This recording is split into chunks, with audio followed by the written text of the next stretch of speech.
Baik, bagi melihat dalam konteks kesihatan awam dan kesesuaian mengadakan pilihan raya seperti yang diadakan di negara-negara lain, kita bersama dengan pakar perubatan kesihatan awam Profesor Madar Dr. Muhammad Zulkhairi Muhammad Rani. Prof, bagaimana ataupun apa pandangan Prof melihat kepada ahli-ahli politik ataupun mana-mana pihak ni yang membandingkan bahawa negara-negara lain juga ada lebih 10 negara yang mengadakan pilihan raya ataupun proses demokrasi ketika pandemik sebagai alasan untuk kita juga mengadakan pilihan raya umum ke-15. Okey, jika kita lihat semula pilihan raya yang diadakan di negara-negara tersebut, hampir 10 negara kesemuanya adalah berbeza-beza. Kalau kita lihat daripada pilihan raya di Singapura, jumlah kes pada waktu tersebut adalah terkawal. Jumlah kes yang mendadak naik sebelum pilihan raya tersebut adalah dari kalangan pekerja asing yang tinggal di asrama pekerja, yang mana tindakan agresif kerajaan Singapura untuk menjejak, mengasingkan mereka, kuarantin dan merawat mereka berjaya mengekang penularan di negara tersebut. Jadi di New Zealand pula, lockdown yang dibuat sejurus sebelum pilihan raya dan penangguhan pilihan raya selama 4 minggu ternyata berjaya menghalang penularan wabak COVID-19. Skala pilihan raya di negara-negara tersebut, di Singapura, di New Zealand adalah lebih kecil jika kita hendak bandingkan dengan pilihan raya umum ke-15 jika diadakan di Malaysia kelak. Apabila kita lihat di negara Amerika Syarikat misalnya, pilihan raya presiden, ketika pilihan raya ini diadakan, peningkatan kes mendadak dicatatkan. Buat pertama kali dalam sejarah, sebenarnya pertama kali dalam sejarah Amerika Syarikat mencatatkan kes melebihi 100,000 sehari. Sebelum tu tak pernah sampai 100,000, akan tetapi pada masa pemilihan raya presiden ni lebih 100,000 dan pada hari ketiga mencapai 130,000. Jika kita lihat pada hari ini, jumlah kes harian terbaru kalau kita cek di laman web WHO dan sebagainya mencecah 300,000 kes sehari. Jika kita bandingkan dengan New Zealand misalnya, New Zealand kes terbaru 4 kes sehari. Kalau kita lihat di Singapura pula, jumlah kes harian ialah 31 kes sehari. Kalau kita tengok balik di Amerika Syarikat, raya presiden yang dibuat dan menyaksikan presiden yang bertahan atau parti politik yang diketuai presiden tersebut kalah.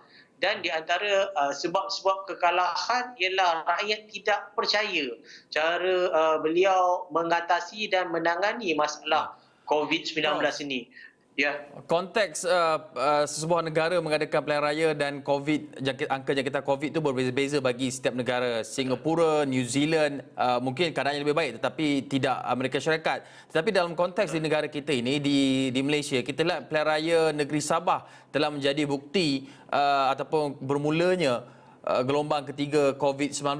Bukti bahawa SOP itu tidak dipatuhi sehingga berlakunya peningkatan kes seperti mana kita lihat hari ini.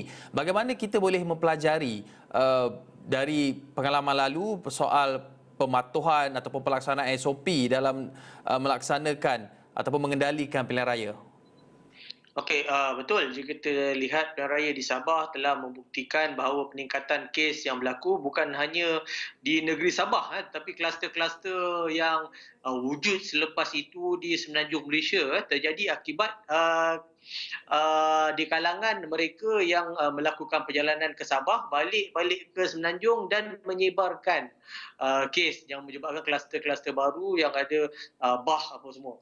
Jadi SOP betul, ada SOP yang dipatuhi, ada SOP yang tidak dipatuhi. Contohnya perkumpulan yang ramai orang yang tidak memungkinkan penjarakan fizikal dapat dilakukan.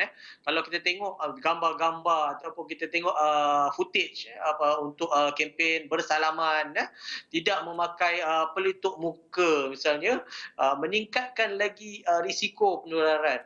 Ini dua-dua pihak lah, daripada kalangan rakyat sendiri yang terlibat dalam proses pilihan raya, dan termasuk pemimpin sendiri, sama ada calon ataupun yang datang untuk membantu calon-calon yang datang daripada Semenanjung untuk membantu calon-calon. Jadi adalah wajar SOP diikuti daripada penamaan calon, proses kempen, pengundian, dan juga apabila pengumuman calon tu tak ada kenduri-kenduri ataupun menjulang calon yang menang dan sebagainya. Okey, Prof, apa modul ataupun langkah terbaik yang boleh kita guna pakai sekiranya pilihan raya itu tidak dapat dielakkan dan berlaku dalam masa terdekat ini? Modul yang nak pakai, kalau kita lihat di negara-negara lain, keadaan berbeza, sebab jumlah jangkitan harian pada waktu tersebut, mungkin R0 negara pada waktu itu, negara mereka pada waktu itu adalah rendah, jadi mereka boleh buat pilihan raya.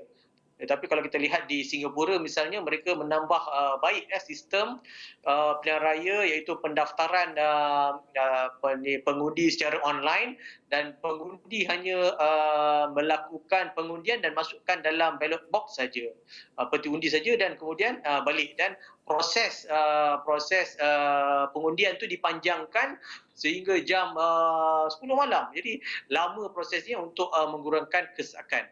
Jadi pada pendapat saya, ada yang kita boleh tiru, dan juga yang mana yang kita lihat mematuhi SOP dan mengurangkan risiko penularan, kita patut ikutlah.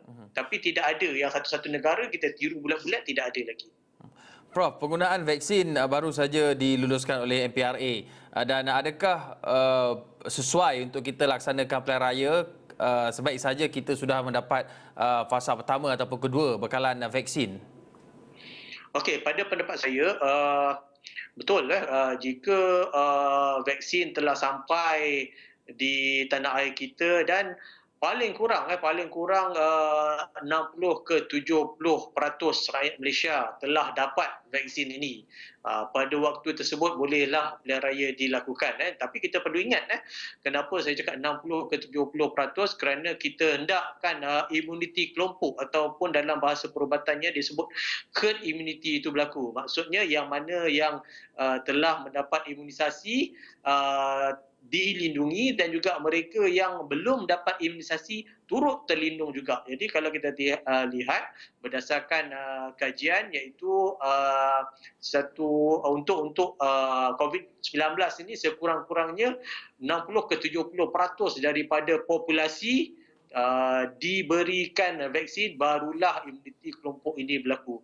Jika dah ada vaksin, dia ambil masa sedikit untuk develop immunity, ataupun dapat menjana ketahanan penyakit terhadap COVID-19, barulah pada waktu itu selamat untuk kita lakukan pilihan raya.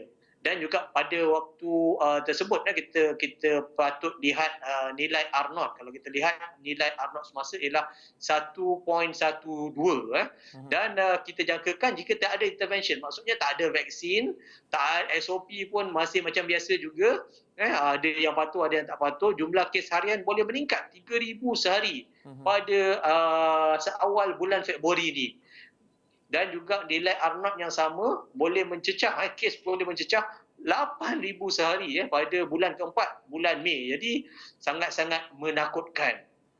Baik, terima Kalau kasih. kita buat tanpa ada vaksin, tanpa R0 kurang, paling kurang pun kurang daripada 0.5, ia ialah satu risiko yang amat-amat tinggi untuk negara. Kita risau tentang sistem kesihatan kita. Bolehkah kita menampung jumlah pesakit COVID yang ramai akibat daripada pilihan raya ini yang dilakukan sebelum vaksin.